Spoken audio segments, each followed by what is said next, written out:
What if the next escalation between world powers didn't stay on the front lines of Ukraine or the South China Sea, but instead rippled through the systems that keep our lives running? Food on shelves, fuel in tanks, power in homes? Which countries would keep working while others collapse? Today we rank the 7 societies most likely to keep the lights on when the world risks shutting down. When we say a world that stops, we are not talking about earthquakes or tsunamis. We are talking about geopolitical shocks that are already on the horizon. NATO and Russia staring each other down, a missile strike near the Strait of Hormuz, cyber attacks aimed at critical grids, or a conflict that spreads beyond Asia. These are the crises that freeze supply chains, send energy prices soaring, and push governments to the edge. In this video, we will use clear, measurable indicators to rank 7 countries that stand out for their ability to keep society functioning under pressure. We will look at stability and security, resilience of infrastructure, food and energy independence, geographic insulation, and social cohesion.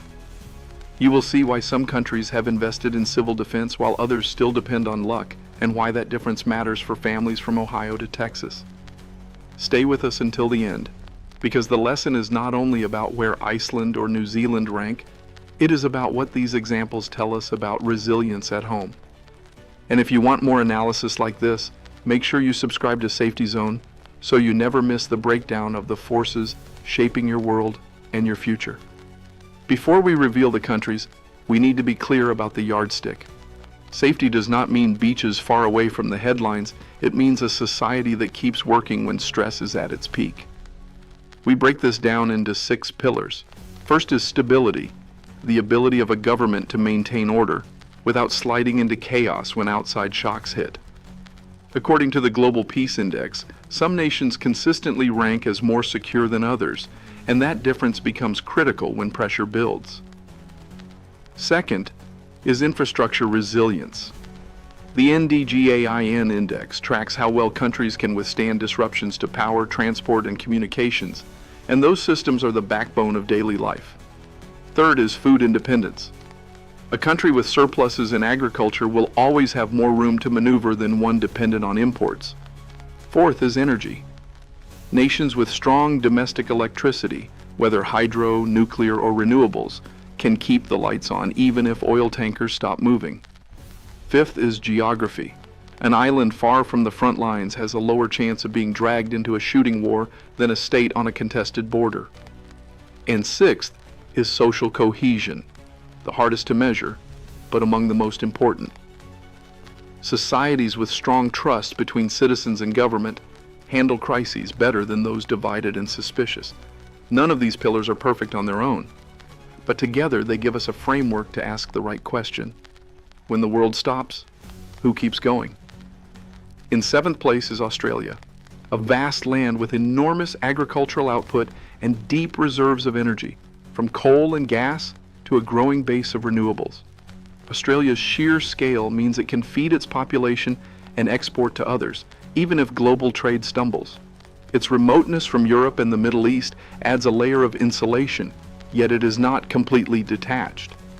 Through its AUKUS alliance with the United States and the United Kingdom, Canberra has tied itself to the strategic contest with China. That means the country has the resources to weather a storm, but also the risk of being drawn into the very conflict it is trying to outlast. In 6th place is Ireland. A small island at the western edge of Europe, it ranks among the most peaceful countries in the world and has a strong agricultural surplus, especially in dairy and beef. Ireland benefits from geography, buffered by the Atlantic, distant from major land conflicts, and not a primary military target. But there are vulnerabilities. Its energy system is closely tied to Britain and the European grid, which means a major disruption on the continent could still ripple through Irish households. For now, however, its combination of peace, food, and insulation earns it a strong place in this ranking. And here is the question for you. If you had to choose between a country with vast land and resources but entangling alliances, or a smaller nation with peace and insulation but some dependency on neighbors, which would you trust more in a global shock? In 5th place is Uruguay, a quiet country often overlooked in global debates, yet one of the most resilient in Latin America. Uruguay generates almost all of its electricity from renewable sources, a transformation completed over the last decade that now shields its households from oil shocks. It is also a stable democracy with strong social cohesion and one of the lowest levels of corruption in its region. Its weakness is scale. With a population under 4 million and heavy reliance on trade, it could struggle if maritime choke points were blocked. Still, when it comes to keeping power and basic services running, Uruguay is among the best positioned south of the equator. In fourth place is Austria. Landlocked in the center of Europe, it may not look like a safe bet in times of crisis. Yet Austria consistently ranks high in peace and stability, and its energy grid is anchored in hydropower, which supplies the majority of its electricity. Neutrality, written into its constitution after World War II, has helped keep Austria out of conflicts, and its civil infrastructure is robust by European standards. The vulnerability lies in geography. Surrounded by NATO states and dependent on imported fuels, it would feel the tremors of any wider European war. But if the question is, which societies keep working even as neighbors falter, Austria stands out as one of them. And as we climb the ranking, the balance tilts toward countries that combine energy, food, and insulation at a higher level. The next three may surprise you because they are not just peaceful, they are engineered to keep going when others stop. In third place is Switzerland. Long known for its neutrality, it is more than just a safe haven for banks. The Swiss have built a civil defense system unlike any other in the world, with underground shelters covering the entire population and contingency plans for crisis management. Its electricity comes from a mix of hydropower and nuclear, reducing dependence on foreign fuel. According to Swiss civil protection authorities, there are over 370,000 shelters, enough to house more people than the country's population. But Switzerland is not immune. Its economy is tightly tied to the European Union, and disruptions in trade would be felt. Still, in terms of continuity of society under shock, it remains one of the best prepared states on earth. In second place is Iceland, a country of less than 400,000 people, yet with energy security that most nations can only dream of. Nearly all of its electricity is generated from renewable sources, mainly geothermal and hydropower, which guarantees stable power even if global fuel flows stop. Iceland also ranks consistently at the top of the Global Peace Index, far removed from any front line. Its weak point is food. Harsh climate and limited farmland make it dependent on imports, though energy abundance allows for greenhouses and fish production to offset part of that need. For many analysts, Iceland is a textbook example of how geography and resources can make a small state more resilient than giants.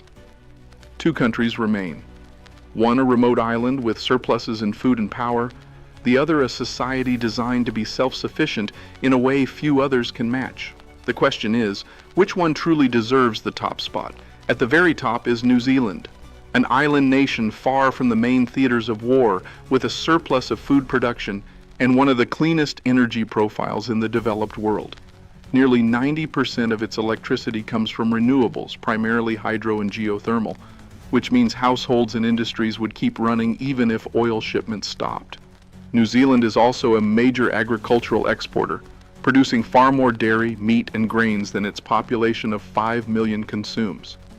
Geography works in its favor, distant from Europe, Russia, and the Middle East, and not a primary target in any great power conflict. Yet no country is perfect. New Zealand relies on imports for industrial components, fuel for transport, and specialized medical supplies. In a world of broken supply chains, even a strong island can feel strain. But when the question is which society would continue to function in a global shock, New Zealand rises above the rest. Its mix of peace, food, and energy makes it the closest thing to a nation designed to keep the lights on when others go dark. So now, the ranking is complete. But what does it actually mean for you if you live in the United States, thousands of miles away? That is the question we need to answer next. Looking at this ranking from the United States, the lesson is not about packing a bag and moving to Iceland or New Zealand. It is about understanding what makes a society function when pressure mounts, and how those same lessons can apply at home. Countries that keep working in crisis have three things in common: reliable power, steady food, and citizens who trust their institutions enough to act together. America has unmatched resources, from farmland to energy production, but it also has vulnerabilities. Much of its grid is old and exposed to cyber attacks. Many families lack even a 3-day emergency kit, and political division often blocks coherent national planning. During the Colonial Pipeline cyber attack in 2021, drivers in the Southeast lined up for hours as stations ran dry, and that was just one pipeline taken offline for less than a week. Imagine the effect if a hostile state targeted multiple critical nodes at once. When power grids fail, as they did in Texas during the 2021 winter storm, homes go dark, hospitals scramble for backup, and grocery stores shut their doors. Those events were domestic accidents and weather shocks. Now picture the same failures triggered by a deliberate cyber strike in the middle of an international crisis. Supply chains are just as fragile. At the height of the pandemic, empty shelves reminded Americans how quickly logistics can collapse. A global conflict would push that further, disrupting shipping lanes and manufacturing hubs. The result would not be shortages of exotic products, but of basics: painkillers at the pharmacy, parts for cars and tractors, or formula for infants. When the shock hits, you do not care about luxuries. You care about keeping your family fed, warm, and safe. The United States does have advantages. Its farmland can feed not only itself, but much of the world. Its energy production is vast, from oil and gas to renewables. Its defense industry can adapt quickly in times of war. But resources alone do not guarantee resilience. What matters is whether systems are built to keep working under stress.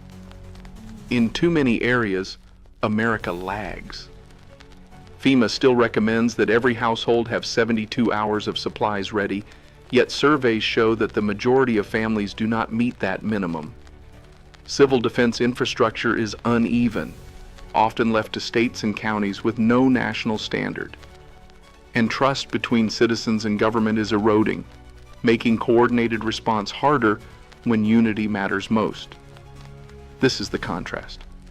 In Europe, civil preparedness is being revived as governments warn their citizens of possible wars.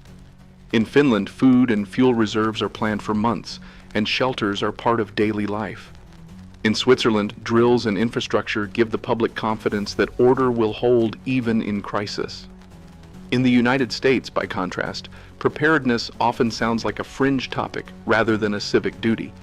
The danger is that only after the next shock will Americans realize how thin the margin really is. And that leads to the bigger question for you. If Washington faced a global crisis tomorrow, do you believe American society would keep working smoothly? Or would fractures appear first in politics, then in neighborhoods, then in homes? The point of this exercise is not to crown a paradise or to promise safety. No country is flawless, and every society depends on fragile links that can break under strain. But some nations have built deeper layers of resilience, and that is what sets them apart. Iceland's energy, Switzerland's civil defense, Uruguay's renewables, Austria's neutrality, Ireland's food, Australia's vast resources, and New Zealand's distance and surplus. Different paths, but the same result: a society more likely to keep functioning when the world slows to a halt. For the United States, the lesson is urgent. Geography has long been its shield, oceans its moat, and resources its advantage. But as the wars in Europe and the Middle East show, distance is shrinking. Cyber attacks cross borders in seconds.